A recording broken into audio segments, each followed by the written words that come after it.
Sekarang kita udah masuk ke bab 3 dari buku Sejarah Tuhan karya Karen Armstrong yang berjudul Cahaya bagi Kaum Non-Yahudi.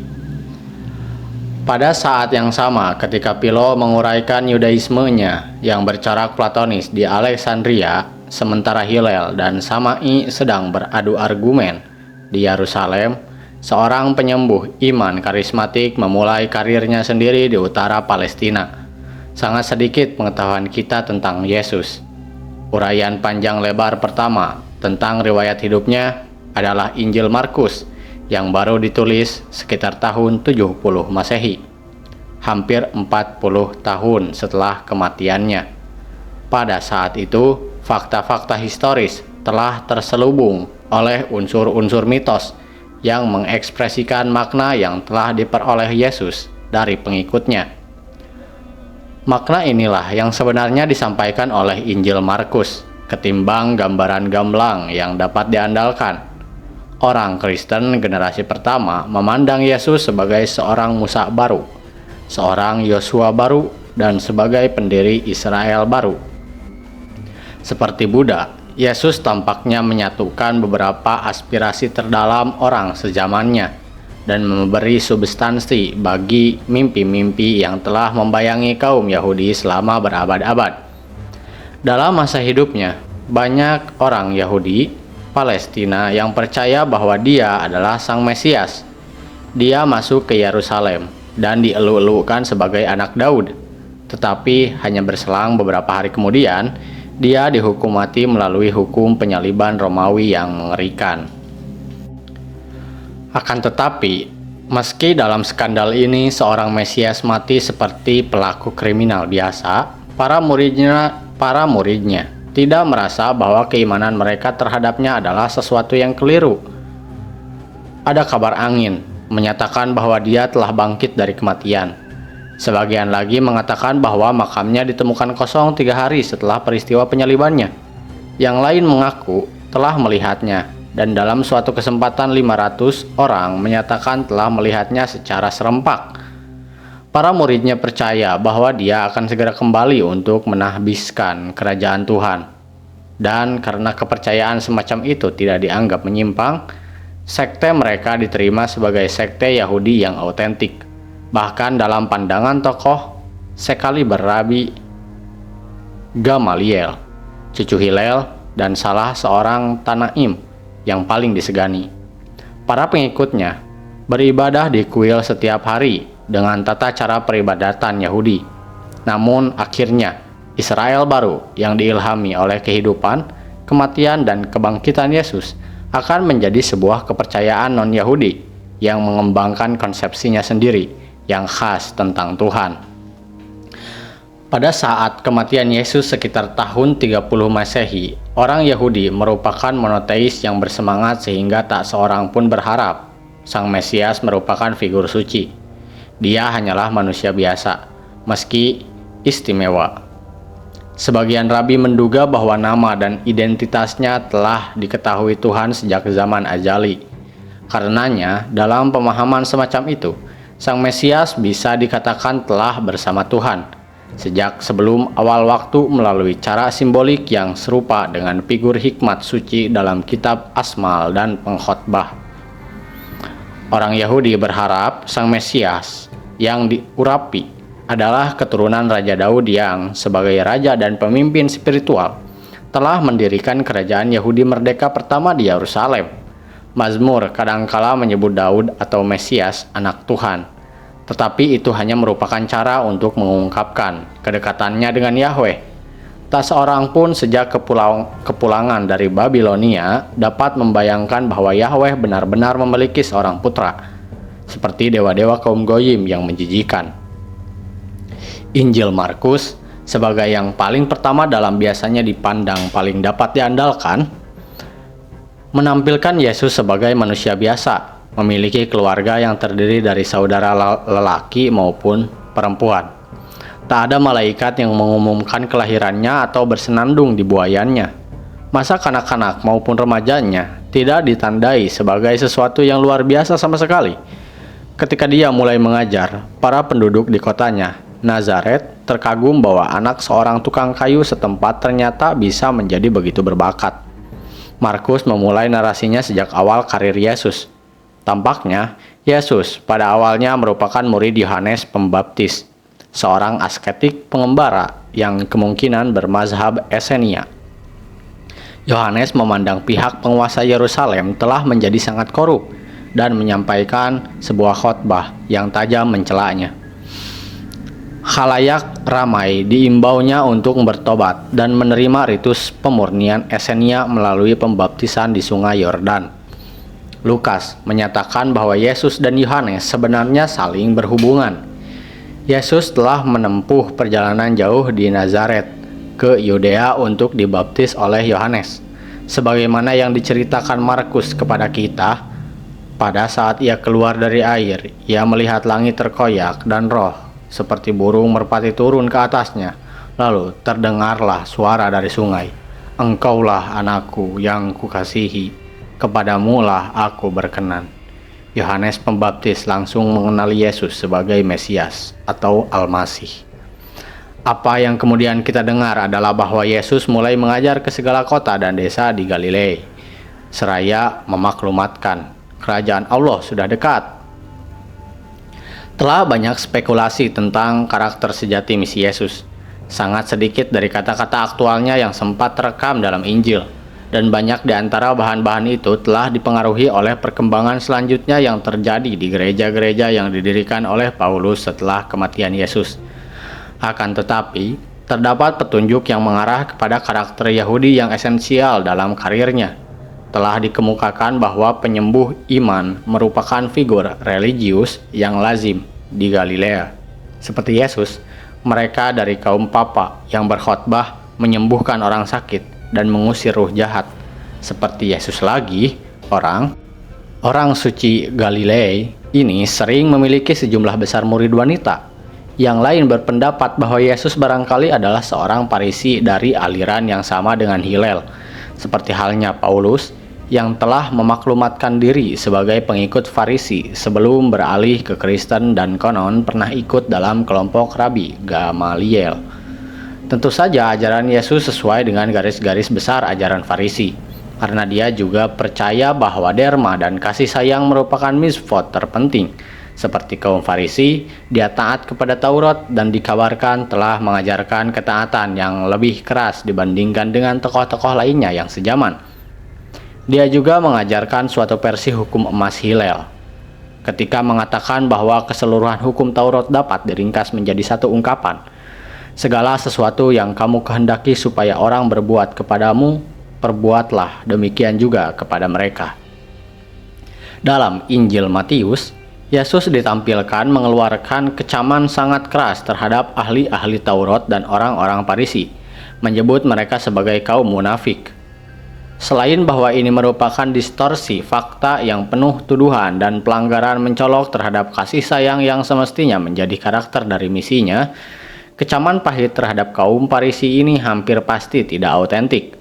Lukas misalnya pemberi komentar yang cukup positif tentang kaum Farisi, baik di dalam Injil maupun kisah para nabinya, dan Paulus tidak mungkin akan menyingkap latar belakang Farisinya jika mereka betul-betul merupakan musuh besar Yesus yang telah menggiringnya ke tiang salib. Nada antisemitik Injil Matius mencerminkan ketegangan antara orang-orang Yahudi dan Kristen selama tahun 80-an. Injil sering menunjukkan Yesus berdebat dengan kaum Farisi, tetapi perdebatan itu mungkin saja bersifat persahabatan, atau mungkin juga memperlihatkan perselisihan pendapatnya dengan aliran Sama'i yang lebih ketat. Setelah kematiannya, para pengikutnya berkeyakinan bahwa Yesus adalah kudus. Ini tidak terjadi secara langsung, sebagaimana akan kita saksikan, doktrin bahwa Yesus adalah Tuhan yang berwujud manusia baru terbentuk pada abad keempat. Perkembangan kepercayaan Kristen tentang inkarnasi merupakan proses yang kompleks dan berkembang secara perlahan. Yesus sendiri tidak pernah mengaku sebagai Tuhan. Pada hari pembaptisannya, oleh suara dari langit dia dipanggil dengan sebutan anak Tuhan. Namun ini mungkin hanya sebuah konfirmasi bahwa dia adalah Mesias yang dicintai. Tidak ada yang luar biasa tentang maklumat dari atas semacam itu. Para rabi juga sering mengalami apa yang mereka sebut bat kol. Secara harfiah berarti anak perempuan sang suara. Sebentuk inspirasi untuk menggantikan wahyu kenabian yang lebih langsung. Rabi Yohanan bin Zakkai telah mendengar bat kol semacam itu yang mengonfirmasi misi baginya pada suatu kesempatan ketika Roh Kudus menjelma di hadapannya dan di hadapan murid-muridnya dalam bentuk nyala api. Yesus sendiri biasa menyebut dirinya anak manusia. Ada banyak kontroversi menyangkut masalah gelar ini, tetapi sepertinya frasa aslinya dalam bahasa Aram sekedar menekankan kondisi manusia yang lemah dan tidak abadi. Jika demikian, kelihatan sekali bahwa Yesus dengan caranya sendiri telah menekankan bahwa dia adalah manusia lemah yang suatu waktu pasti akan menderita dan mati. Injil mengatakan kepada kita bahwa Tuhan telah memberi Yesus beberapa kekuatan ilahiyah, dunamis, yang bagaimanapun akan memampukan kita meskipun hanya seorang manusia biasa untuk menjalankan tugas-tugas yang seperti Tuhan, menyembuhkan penyakit dan mengampuni dosa. Oleh karena itu, ketika orang-orang menyaksikan perbuatan Yesus, tindakan itu tampak memiliki citra yang hidup mengenai Tuhan. Pada suatu kesempatan, 3 orang muridnya mengklaim telah melihat hal ini lebih jelas daripada biasanya. Kisah itu terabadikan dalam ketiga Injil sinoptik dan menjadi penting bagi generasi Kristen berikutnya. Diceritakan bahwa Yesus membawa Petrus, Yakobus, dan Yohanes naik ke sebuah gunung tinggi yang secara tradisional dikenal sebagai Gunung Tabor di Galilea. Kemudian di sana Yesus berubah rupa di hadapan mereka. Wajahnya bercahaya seperti matahari dan pakaiannya menjadi putih bersinar. Musa dan Elia masing-masing mewakili Taurat dan para nabi. Tiba-tiba muncul di sisinya dan ketiga orang itu berbincang-bincang bersama. Petrus sangat terkesima dan berteriak. Entah apa yang diucapkannya bahwa mereka harus mendirikan 3 kemah untuk mengabadikan penampakan ini. Segumpalan awan seperti yang pernah turun di Gunung Sinai menyelimuti puncak gunung itu dan sebuah gema bat kol memaklumatkan, "Inilah anak yang kukasihi, kepadanya lah aku berkenan, dengarkanlah dia." Berabad-abad kemudian, ketika orang Kristen Yunani merenungkan makna peristiwa ini, mereka memutuskan bahwa kuasa Allah telah bersinar melalui kemanusiaan Yesus yang telah berubah bentuk. Mereka juga mencatat bahwa Yesus tidak pernah mengklaim bahwa kuasa-kuasa ini hanya diberikan kepadanya saja. Berulang-ulang, Yesus menjanjikan kepada murid-muridnya bahwa jika mereka memiliki iman, mereka pun bisa menikmati kuasa-kuasa ini. Tentu saja, yang dimaksudkannya dengan iman bukan berarti menganut suatu teologi yang benar, tetapi penumbuhan sikap batin yang tunduk dan terbuka terhadap Tuhan. Jika murid-muridnya membiarkan diri mereka terbuka kepada Tuhan tanpa pamrih, mereka pasti akan mampu melakukan apa saja yang bisa dia lakukan. Seperti para rabi, Yesus tidak percaya bahwa ruh hanya untuk segolongan elit istimewa, tetapi tersedia bagi semua orang yang memiliki maksud baik. Sebagian ayat bahkan menyatakan bahwa lagi-lagi, seperti pendapat seorang rabi, Yesus percaya bahwa seorang goyim pun bisa menerima kehadiran ruh. Jika murid-muridnya memiliki iman, mereka akan mampu untuk melakukan hal-hal yang besar. Mereka bukan hanya akan mampu menghapus dosa dan mengusir setan, melainkan juga mampu memindahkan sebuah gunung ke laut. Mereka akan menemukan bahwa kehidupan mereka yang lemah dan tidak abadi telah diubah oleh kuasa-kuasa Tuhan yang hadir dan aktif di dunia kerajaan Mesias. Setelah kematiannya, murid-murid itu tak mampu memupus keyakinan mereka bahwa dengan cara tertentu Yesus telah menghadirkan sebuah citra dengan Tuhan, tentang Tuhan. Sejak awal sekali, mereka telah mulai berdoa kepadanya. Paulus percaya bahwa kuasa Tuhan harus diupayakan agar bisa dijangkau oleh kaum goyim dan memberikan Injil kekawasan dan memberitakan Injil ke kawasan yang kini dikenal sebagai Turki, Makedonia, dan Yunani. Dia yakin bahwa orang non-Yahudi bisa menjadi anggota Israel baru walaupun mereka tidak menjalankan hukum Musa secara utuh. Hal ini ditentang oleh kelompok murid awal yang menghendaki untuk tetap menjadi sekte Yahudi yang lebih eksklusif. Mereka kemudian memutuskan hubungan dengan Paulus setelah sebuah perselisihan keras. Akan tetapi, kebanyakan pengikut Paulus adalah Yahudi diaspora atau orang-orang yang takut kepada Allah, sehingga Israel baru tetap sangat berbau Yahudi. Paulus tidak pernah menyebut Yesus sebagai Tuhan. Dia menyebutnya anak Tuhan. Dalam pengertian Yahudinya, dia sungguh-sungguh tidak percaya bahwa Yesus merupakan inkarnasi dari Tuhan itu sendiri. Menurut Paulus, Yesus hanya memiliki kuasa dan ruh Tuhan yang mewujudkan aktivitas Tuhan di bumi dan sama sekali tidak bisa disamakan dengan esensi ilahi yang tidak terjangkau.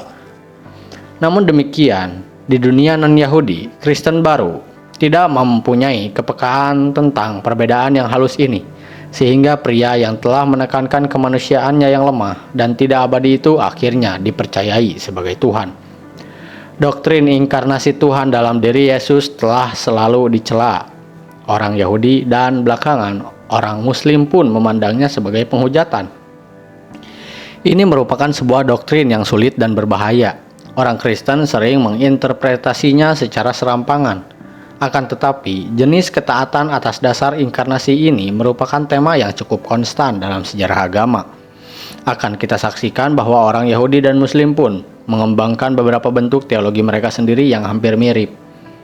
Kita dapat melihat dorongan keagamaan di balik penuhanan Yesus yang mengejutkan ini dengan meninjau secara singkat beberapa perkembangan di India pada waktu yang kira-kira sama.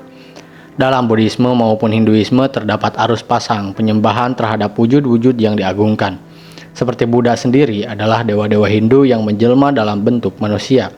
Bentuk ketaatan personal ini dikenal sebagai bhakti, mengekspresikan apa yang tampaknya merupakan kerinduan abadi manusia terhadap agama yang humanis.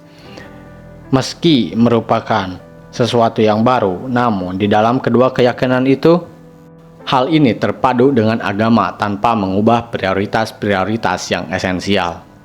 Setelah Buddha wafat pada abad ke-16 sebelum Masehi, setelah Buddha wafat pada akhir abad ke-6 sebelum Masehi, secara alamiah orang-orang ingin untuk tetap mengenangnya. Namun mereka merasa bahwa sebuah patung tidaklah layak, sebab di Nirwana, Buddha tidak lagi ada dalam pengertian biasa. Akan tetapi kecintaan personal terhadap Buddha terus berkembang dan kebutuhan untuk merenungi kemanusiaannya yang telah tercerahkan menjadi begitu kuat sehingga pada awal abad ke-1 sebelum Masehi, patung Buddha pertama muncul di Gadara yang terletak di sebelah barat daya India dan Mathura di Sungai Juma. Kekuatan dan ilham dari pencitraan semacam ini membuat patung-patung itu memiliki arti penting yang besar dalam spiritualitas Buddha. Meskipun penyembahan terhadap suatu wujud di luar diri seperti ini merupakan hal yang sangat berbeda dari disiplin batiniah yang diajarkan Gautama. Semua agama berubah dan berkembang. Jika tidak demikian, agama itu akan menjadi usang.